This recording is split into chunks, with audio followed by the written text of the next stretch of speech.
இன்றைக்கி நம்ம பலாக்கொட்டை வீடியோ பார்க்க போகிறோம். பலாக்கொட்டை தொக்கு சரிங்களா. இதுதான் பலாக்கொட்டை வேக வச்சு பொடிசாக நறுக்கியிருக்கேன். கருவேப்பிலை, கொத்தமல்லி, வரமிளகா 3 எடுத்துக்கிட்டால் போதும். 2 ஏலக்காய் வாசத்துக்காக, வெங்காயம் பொடிசாக நறுக்கின வெங்காயம், இஞ்சி பூண்டு பேஸ்ட்டு, மிளகாத்தூள், மிளகு ஜீரகத்தூள், மஞ்சத்தூள், எண்ணெய். சட்டி காஞ்சிருச்சு. எண்ணெயை ஃபஸ்ட்டு ஊற்றிடணும். எண்ணெய் ஊற்றிட்டு எண்ணெய் காயட்டும்.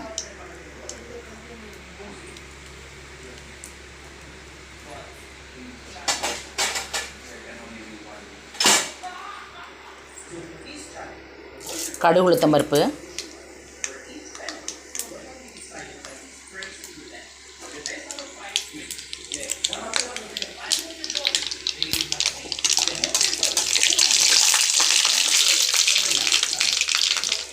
கடுகு, உளுத்தம் பருப்பு,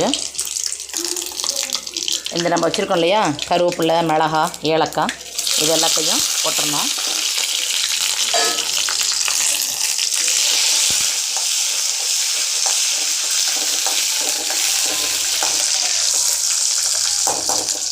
இஞ்சி பூண்டு பேஸ்ட்டு நிறைய எடுத்துக்கணும், கம்மியாக எடுக்கக்கூடாது, நிறைய எடுத்துக்கணும். ஒரு 3 ஸ்பூனு இல்லைன்னா 2 ஸ்பூன் எடுத்துக்கலாம் சரிங்களா. இது நல்லா வதக்கிக்கணும்.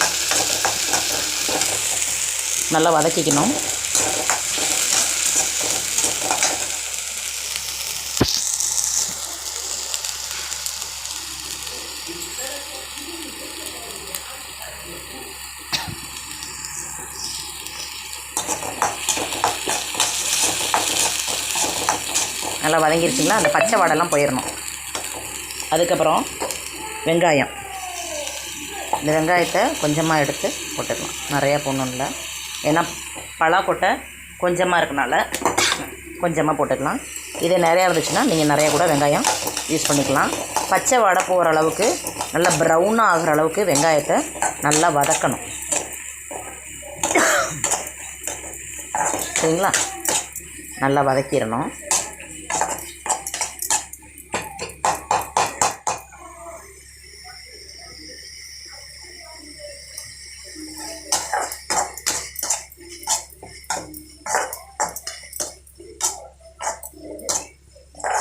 நல்லா டார்க் பிங்க் மாதிரி வந்துருக்கு பாருங்கள், லைட்டாக ரோஸ் கலர் மாதிரி வந்துருக்கு பாருங்கள். நல்லா ப்ரௌன் ஆகணும்.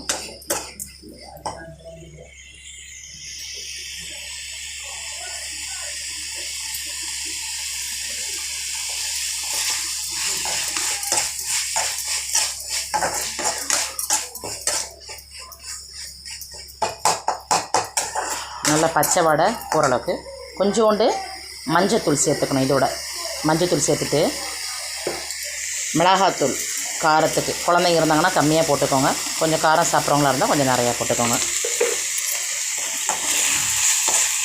நல்லா வதக்கிடணும்.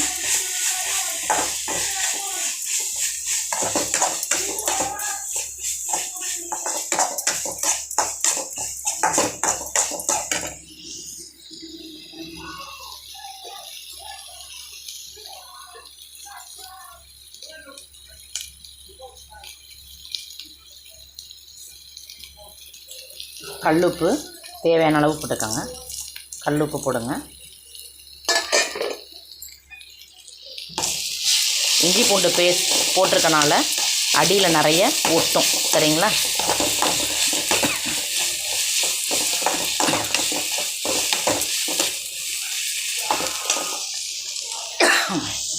அதுக்கப்புறம் என்ன பண்ணுன்னா, கொஞ்சோண்டு கரம் மசாலா கொஞ்சோண்டு போடுங்க.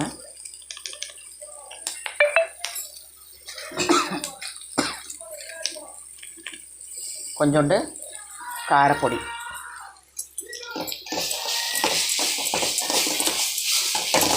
நல்லா வதக்கிக்கணும்.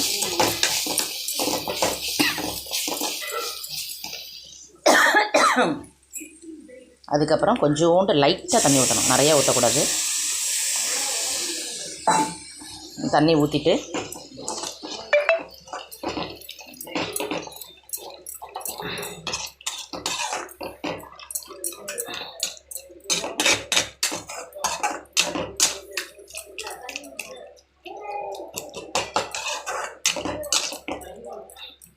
தண்ணி ஊற்றுனதுக்கப்புறம் இந்த தண்ணி லைட்டாக கொதிக்க ஆரம்பித்ததுக்கப்புறம் என்ன பண்ணணும்னா சோம்புத்தூள் லைட்டாக போட்டுட்டு அந்த பலாக்கொட்டையை போட்டு நல்லா கிளறிட்டு இது நல்லா அடுப்பை வந்து சிம்மில் வச்சுட்டு அப்படியே நல்லா கிளறி விட்டுட்டு ஆஃப் பண்ணிடணும். லைட்டாக கொதிக்குது பாருங்கள்.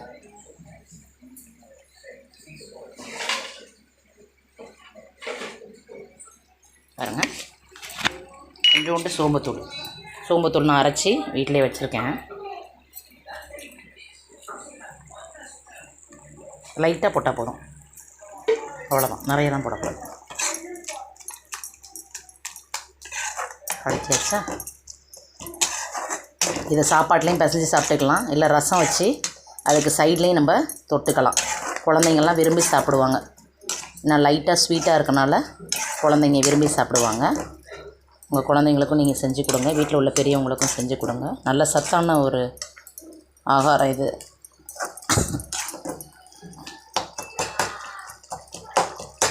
இப்போ நல்லா கொதிக்க ஆரம்பிச்சிருச்சு பாருங்கள். அந்த பச்சை ஸ்மெல், அந்த மிளகாத்தூள், கரம் மசாலா, அந்த தூளோட பச்சை வாடை எல்லாமே போயிடணும்.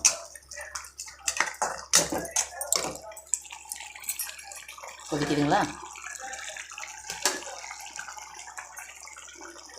இப்போ பலாக்கொட்டையை போடணும்.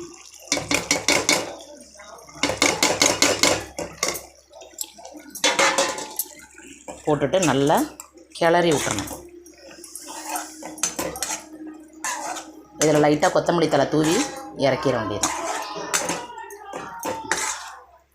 இல்லை புதினா வீட்டில் வச்சுருந்தீங்கன்னா புதினாவும் கூட போட்டால் கூட இன்னும் மணமாக இருக்கும். இது நல்ல அந்த பலாக்கொட்டையில் அந்த சாரெல்லாம் இறங்குனுச்சுன்னா இன்னும் சூப்பராக இருக்கும் குழம்பு. சரிங்களா? வீட்டில் நீங்களும் ட்ரை பண்ணுங்கள்.